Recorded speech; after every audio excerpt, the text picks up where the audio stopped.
कोस का कोसाइन ए हो जाएगा। ये प्रयुक्त तो होगा नहीं क्योंकि ये कोसकेंट है, तो ये कोसेक का है, कोसेकेंट, कोस क्या है, ये इसका प्रयुक्त नहीं है, इसलिए क्या है, ये वसत है। अब देखो tan a कोट और a का गुणनफल होता है, ये भी औसत है। अब कहिए कैसे, तो इसका जो गुणनफल जो होता है ना, कोट ए का कौन ए का जो है ना कोटेंजेंट होता है, ना कि कोट और ए का गुणनफल होगा। समझ गया? यहां लिख लीजिए कोट, यहां लिखिए, यहां ये लिखिए औसत पहले लिख लीजिए, औसत, क्योंकि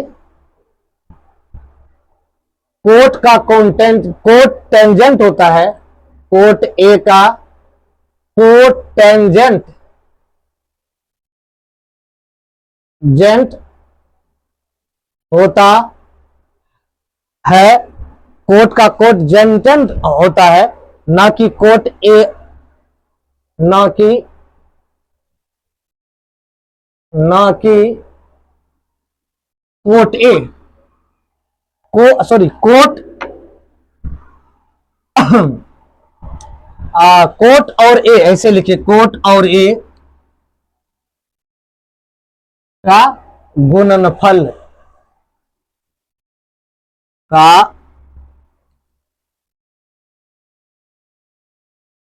गुणनफल। देखो इसीलिए कोट का कोटेंजेंट होता है, ना कि कोट और कोट ए का गुणनफल। समझ गया?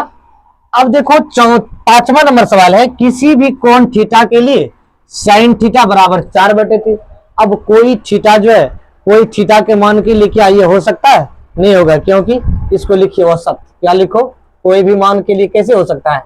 नहीं होगा, ये लिख दीजिए इसको औसत। औसत लिखोगे तो अब क्या करना है, क्यों, क्योंकि कारण क्या है, कहता है कारण सहित अपने उत्तर की पुष्टि कीजिए। कारण क्या है, तो साइन बराबर क्या होता है, साइन, यहां देखो साइन, साइन थीटा बराबर क्या दिया है, 4/3। 4/3 दिया है, तो देखो साइन थीटा बराबर दिया है 4/3। जब यदि इसमें भाग दोगे ना, 1.66 आएगा, 1.6 छोटा 1 होगा।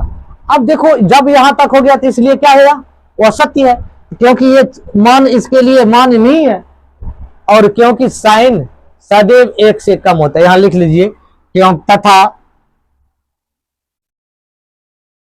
साइन सदैव